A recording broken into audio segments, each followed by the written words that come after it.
Está em vigor em Mato Grosso do Sul uma lei estadual que promete conservar, proteger, restaurar e explorar de forma sustentável o Pantanal no estado.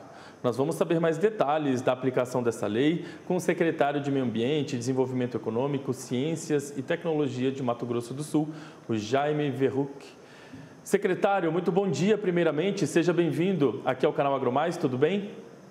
Tudo bem, muito bom dia a todos vocês. Secretário, antes da lei, a questão no Estado era regida por uma regulamentação realizada por meio de um decreto estadual, né?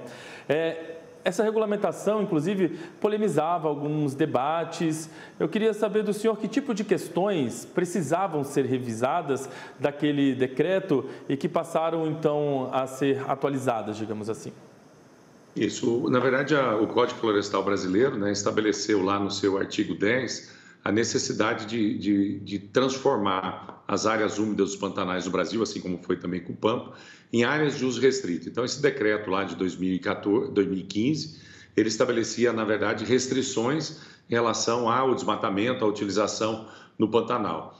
E houve um entendimento que o importante seria que isso fosse transformado em uma lei e que também se ampliasse o nível de preservação no Pantanal, tanto do Mato Grosso do Sul como o próprio estado do Mato Grosso também desenvolveu um projeto de lei. Então, essa lei ela foi aprovada, ela criou, na verdade, níveis adicionais de preservação, quer dizer, ela restringe ainda mais as alternativas de supressão e também trouxe alguns elementos novos de grande impacto, com a própria vedação explícita, né, da proibição de, por exemplo, de plantio de soja, plantio de eucalipto, plantio de cana ou plantio de qualquer outra atividade exótica ao bioma. Quer dizer, se preservou nessa lei a atividade de pecuária, que é uma atividade secular e importante aqui no Mato Grosso do Sul, e a atividade de turismo. Então, praticamente outra possibilidade de expansão agrícola nesse bioma, ela foi vedada porque nós entendemos que não era adequado que se fizesse expansão da soja ou de qualquer outro produto no âmbito do Pantanal.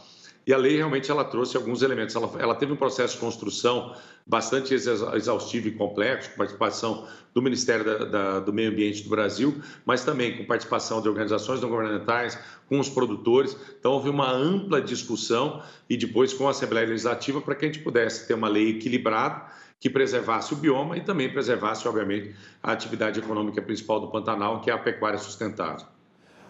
Pois é, secretário, eu queria entrar exatamente em algumas questões relacionadas ao agro, mas só para a gente confirmar, então, a lei foi sancionada em dezembro e ela passou a vigorar agora em fevereiro, né? Isso, em dezembro, aí a própria lei previa aí 60 dias para que a gente pudesse fazer a regulamentação dessa lei, dada a complexidade, né? Nós inserimos aí na lei toda a questão de restrições, por exemplo, de cordilheiras, que até então no decreto era permitido a supressão em cordilheira, hoje só é permitido 20%, preservando 80% de cordilheira. Nós criamos restrições, por exemplo, sobre salinas, as APP em salinas, então nós ampliamos também, incluímos a questão dos corredores ecológicos, que não estavam previstos na questão do decreto anterior, quer dizer, nós temos que priorizar o não desmatamento nessas áreas, ou não substituição, e é importante a gente destacar, no Pantanal, nós temos os chamados pastagem nativa, né? Toda vez que você substitui essa pastagem nativa, isso é entendido como supressão vegetal. Então, não é só a supressão arbórea, mas quanto da substituição de pastagem, nós também temos a lógica aí da supressão. Então, todo esse arcabouço ficou definido para que a gente pudesse reduzir o nível de desmatamento e aumentar o nível de preservação no Pantanal. E com isso, de fato, então, o agronegócio, né, as atividades agropecuárias foram inseridas, né, nessa lei, com certeza. O senhor já deu uma pincelada para a gente. E eu queria justamente tocar em alguns pontos, por exemplo, o confinamento bovino. O confinamento, então, ele não vai ter muito espaço a partir dessa lei, né? Exato. Na verdade, o confinamento ele entrou nessa lista de vedações. A gente preserva todos aqueles empreendimentos que tiveram, que têm já hoje confinamento licenciados, eles são preservados. Eles têm até uma possibilidade de ampliação, se comprovadamente se provar aí a necessidade, mas não será permitido novos confinamentos. Então, o Pantanal realmente ele assume essa posição. Hoje nós temos no Pantanal, na pecuária, 3.800.000 cabeças, produz ao ano 1 milhão de bezerros, e aí esses bezerros ou serão terminados a pasto, dentro do programa que nós temos, que é o Programa de Pecuária Sustentável e Orgânica do Pantanal, ou ele vem ao Planalto para fazer aí sim a sua terminação em confinamento ou semi-confinamento. Então essa ficou a lógica do desenvolvimento da pecuária no âmbito do Pantanal. E aí também o senhor deu uma pincelada para a gente em relação a alguns cultivos agrícolas ali, chamados de cultivos exóticos, né, como a soja, a cana. Esses cultivos também não terão grandes espaços nas regiões do bioma, né? Esses é importante colocar, eles ficaram vedados. A lei ela estabelece a vedação do plantio. Um produtor, por exemplo, ele vai poder plantar uma cana se ele usar essa capineira para alimentação do gado. Então, ele não vai poder comercializar. Então, ele vai poder fazer isso. E nós temos hoje, dentro do bioma, estimado em torno de 3 mil hectares de soja. Essas áreas consolidadas, elas poderão ser continuadas também. Elas terão que ser licenciadas, mas elas poderão ser continuadas. Mas fica vedada a expansão da produção agrícola, vamos chamar assim, dentro do bioma Pantanal. Existia aí uma preocupação de expansão dessa área, principalmente da soja, e aí nós teríamos, obviamente, a questão de pulverização aérea, que não é suportada, vamos chamar, por esse bioma. E nós temos uma parte desse bioma que é alagado. E é importante mostrar que ele representa hoje praticamente 30% do território sul-mato-grossense, né? Todo o Pantanal aí são 15 milhões de hectares, 9 milhões de hectares são dentro do estado do Mato Grosso do Sul. E aí a gente alinhou bastante também com o estado do Mato Grosso, que também não é igual à lei, tem a sua lei própria, mas a ideia é que os dois estados hoje passam a ter uma lei de preservação do bioma Pantanal. E por falar em preservação, secretário, as áreas rurais terão que cumprir uma porcentagem aí de preservação do bioma, né? Dentro da lei estadual, qual ficou essa porcentagem? Isso, na verdade, assim, toda a propriedade ela tem que preservar no mínimo 50%. Lembrando que a pastagem nativa também é preservação, 50% da propriedade. Mas ainda tem algumas questões adicionais, que é exatamente a questão das cordilheiras, a questão da troca de pastagem. Então, a lei estabelece 50% de preservação, mas em função das restrições estabelecidas de APP, Reserva Legal e Salina, nós estamos acreditando que a preservação média aí do Pantanal, ela fica em torno de 60% do total da sua área totalmente preservada.